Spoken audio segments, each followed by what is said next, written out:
تبارك الذي نزل الفرقان على عبده ليكون للعالمين نذيرا۔ اللہ اکبر۔ جناب عبداللہ بن عباس رضی اللہ تعالیٰ عنہ حرم میں بیٹھے ہیں، بیت اللہ کے سین میں بیٹھے ہیں، حاجی احرام باندھ کر ایک حاجی کو کفن میں لپیٹ کر اونٹ پر سوار کر کے لائے اور کہنے لگے اپنے علاقے سے حج کرنے چلے تھے، احرام باندھ کے یہ بھی چلا تھا، راستے میں اس کی موت آ گئی، فرمایا میرے پاس کیا لینے کے لیے آئے؟ کہ پریشان ہے، ہم نے غسل دیا، کفن پہنایا، قبر کے لیے جگہ تیار کی، قبر کھودی، کالے رنگ کا ناگ آ کے بیٹھ گیا۔ عبداللہ بن عباس کی آنکھوں میں آنسو آ گئے، فرمایا حج کا مسافر احرام کی حالت میں قبر کھودی، کہ دوسری جا کے قبر کشائی خود کھود لو، کہ 3 قبریں مسلسل کھولی، وہی ناگ آ کے یوں پھن پھڑانے لگ جاتا ہے۔ اللہ والے نے آنکھیں بند کی، ٹھنڈا ہونکا برا، پھر فرمایا ایسا کرو جس قبر میں اب جو قبر کھودو گے 1 نکلے 2 ناگ نکلے، جا کے اسے دفنا دو، ڈال دینا۔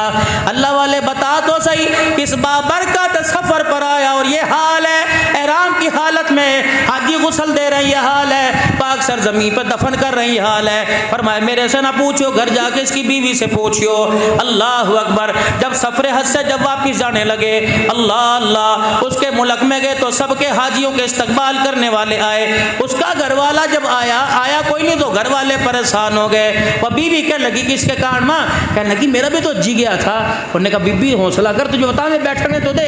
اللہ اکبر۔ جب بیٹھے سارا قصہ سنا دیا اور پھر رونے لگے، کہ روتے کیوں؟ وہ تو بڑی مقدس جگہ مرا ہے، بڑی مقدس جگہ جا کے دفن ہوا۔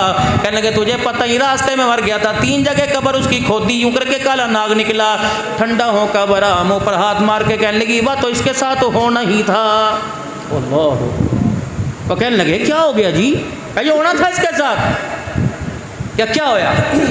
کہ ہول سیل کا کام کرے تھا، گودام اس نے اپنے گھر میں بنا رکھا تھا، سیمپل کے طور پہ تھوڑا تھوڑا سامان اس نے دکان پہ رکھا تھا، ہول سیل کا گاہک آوے تھا، سیمپل دکھاوے تھا، جب سودا ہو جاتا پھر اپنے ملازم کو گھر بھیجے تھا، جس بوری کا سودا 100 یا 50 کلو کا ہو گیا، ملازم کو اشارہ کرتا ہوا کہ اوپر سے بوری کھولتا، اتنی 2 کلو جنس نکال کے اس کے اندر پتھر مٹی بھر دیا کرتا تھا۔